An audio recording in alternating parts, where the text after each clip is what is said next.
Good morning and welcome to today's national briefing event for rounds 3 and 4 of the Advanced Manufacturing Supply Chain Initiative. My name is Chris Carr. I'm the Deputy Director for Manufacturing Services and Electronics at the Department for Business Innovation and Skills. And I'm going to just briefly take us through the programme for the day and cover a few housekeeping issues. We're going straight through until lunch in a couple of hours' time, and we're dividing the morning into two halves. The first half is about the kind of why and what of AMSCI. Why are we doing this? What's it about? What are we hoping to achieve? The first speaker will be Mark Barrow from Birmingham City Council, whom I'll introduce in a moment. And Mark will talk about the partnership that we've made with Birmingham. The second speaker will be Laura Robinson, who's the policy lead from the department on AMSCI, and she will talk about the scope of the competition. And then, with luck, Michael Fallon will be joining us as our third speaker to give the government's perspective. After that, we will have a short Q&A session for those three speakers. If you've got any questions on the sort of why of it, the policy or the strategy, I would ask if you have questions for Mark or Laura that you just make a note of these as we go through and we can deal with them all together. After that, we'll get into some more detail.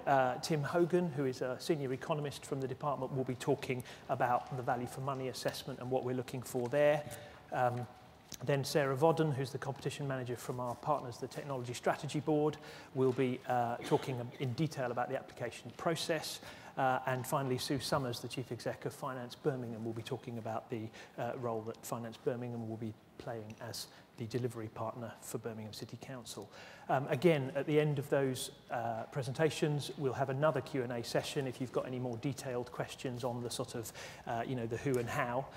So again, please keep notes of those. At the end of the morning, we'll break for lunch.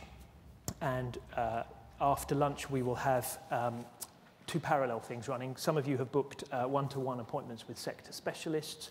And if you haven't booked one and would like one, then please come and see one of us over lunch and we can arrange one for you. In here, in the afternoon, we'll be having presentations from three previous successful bidders about their projects, as well as some roundtable discussions where we're very keen to hear from you about barriers to international competitiveness and about other opportunities and threats in the supply chain. So I've got just a couple of housekeeping things to cover. The first is that in case you haven't already found them, the ladies and the gents are both just out of this door immediately on the left. The second thing is that there are no fire drills or tests planned for today. So if the alarm goes off, it's real. There will be voice commands to stay in here while the situation is investigated. And if the order to evacuate is given, the fire exits are noted by the green signs. There are three in here. We will be going out of the front of the building to congregate outside the QE2 centre over the road, and if there is any confusion, there will be members of staff around to guide us out, but of course we're not expecting that to happen. Finally, a quick plea about mobile phones. I know in this days of advanced technology I can't ask you to turn your phones off, but grateful if you could put them on silent, and if you need to make or receive a call during any of the presentations, grateful if you could just step out and do that outside.